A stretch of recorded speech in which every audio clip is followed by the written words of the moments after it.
요즘에 이제 여의도 정가에서 이런저런 송년회가 계속해서 열리고 있습니다. 이 송년 자리가 오늘 두 자리가 있었다고 하는데 하나는 새누리당 친박근혜계 의원들이 모였고요.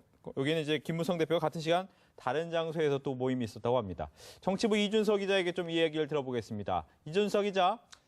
네, 우선 눈길을 끄는 것은 친박근혜계 진영의 송년 모임입니다. 친박계 의원 모임인 국가경쟁력 강화 포럼 차원에서 오찬 회동을 가졌습니다. 친박계 좌장격으로 최다선 의원인 서청원 최고위원을 비롯해 김태환, 유기준, 홍문정 의원까지 30여 명이 모였습니다. 사실상 친박계 의원들이 총 집결한 셈입니다. 어제 당에 복귀한 이주영 전 해양수사부 장관도 모습을 드러냈습니다. 통상적인 송년 모임이긴 한데 오늘 모임에서 나온 발언들이 예상외로 강도가 셌습니다. 시작부터 현 김무성 지도부를 겨냥했습니다. 직접 들어보겠습니다.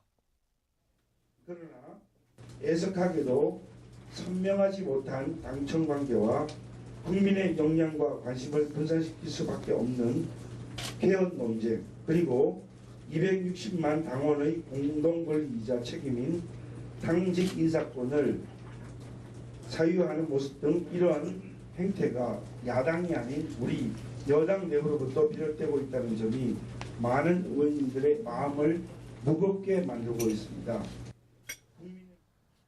의원들의 송년 모임에서 당 지도부의 불만을 공개적으로 표출하는 건 흔하지 않은 모습인데 최근 친박계가 김무성 대표 체제의 불만을 드러내는 기류와 무관하지 않아 보이는군요. 네, 그렇습니다. 친박근혜계는 지난 7월 전당대회에서 당권을 김무성 대표에게 넘겨주면서 새누리당 주류에선 한 발 비껴나 있었습니다. 그런데 최근에 보면 김무성 대표의 행보에 제동을 거는 움직임이 뚜렷해지고 있습니다. 대표적인 사례가 당 싱크탱크인 여의도 연구원장 임명 문제입니다. 김무성 대표가 박세일 한반도 선진화재단 명예이사장을 임명하려 하자 친박근혜계인 서청원 최고위원이 반대 의사를 밝혔고 이 때문에 인선은 원점으로 되돌아갔습니다. 1시간 남짓 이어진 오늘 오찬에서도 당 운영에 대한 비판이 이어진 것으로 알려졌습니다. 당 대표께서 지난 전당대회에서 이 득표한 득표율이 제가 알기로 한 29점 몇 %였어요. 그런데 지금 당을 운영하는 데 있어서 당 대표의 모습은 한마디로 92%의 득템을 하고 있다라는 그런 목소리. 당하고 청 관계에 있어서 불협화음이 좀 많은 것 같다. 이제 인사 문제에 있어서 여러 가지로 좀 협의가 잘 안 되는 부분, 좌파 의원들이 인사를 좀 독점하는 게 있지 않냐, 이에 대한 문제 제기가 좀 있었고요. 결국 오늘 친박계 모임은 박근혜 정부 집권 3년 차를 앞두고 본격적인 움직임을 예고한 것으로 볼 수가 있을 텐데 같은 시간대 김무성 대표도 오찬 모임이 있었다고요? 네, 그렇습니다. 당 지도부 차원에서 출입 기자단과 송년 모임을 가졌습니다. 김무성 대표는 한때 원조 친박으로도 꼽혔지만 지금은 비박근혜계의 지지를 받고 있습니다. 그래서인지 오늘 회동에는 비박근혜계 지도부 인사들이 주로 자리를 채웠습니다.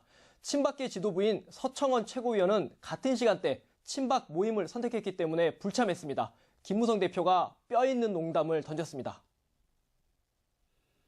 저는 또 전당대회 때 또 당대표로 돼가지고 여러 가지 부족한 사람이 집권 여당을 끌고 가기 참 벅찹니다만은 우리 존경하는 이인재 최고위원만 오셨지, 오늘? 최고위원. 이인재 최고위원을 중심으로 저를 많이 도와주셔가지고 지금 잘 하고 있습니다. 네, 친박계가 김무성 대표에게 공개적으로 불만을 표출했는데 김무성 대표의 반응은 어땠습니까? 네, 김무성 대표는 친박, 비박, 개파 갈등에 대해선 구체적인 언급은 자제했습니다. 그렇지만 당이 사당화됐다는 친박계 주장에는 적극 반박하기도 했습니다. 김무성 대표는 오찬 도중 마이크를 내려놓고 당을 사당으로 운영한다고 하는 게 말이 되느냐면서 노골적으로 불만을 표출했습니다. 일단은 김무성 대표가 자제하는 모양새지만 친박계의 공개적인 반발이 계속된다면 자칫 심각한 개파 갈등으로 이어질 소지도 있습니다.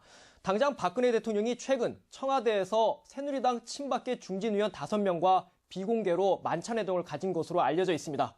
당 지도부나 또는 원내 지도부 같은 공식 라인이 아니라 일부 친박계 의원들만 별도로 만난 것이어서 정치적 파장이 적지 않을 것으로 보입니다. 네, 야당 얘기도 잠깐 해보죠. 오늘 전당대회 후보 등록 마감일이죠. 당권 경쟁 구도는 대략 윤곽이 잡힌 것 같습니다.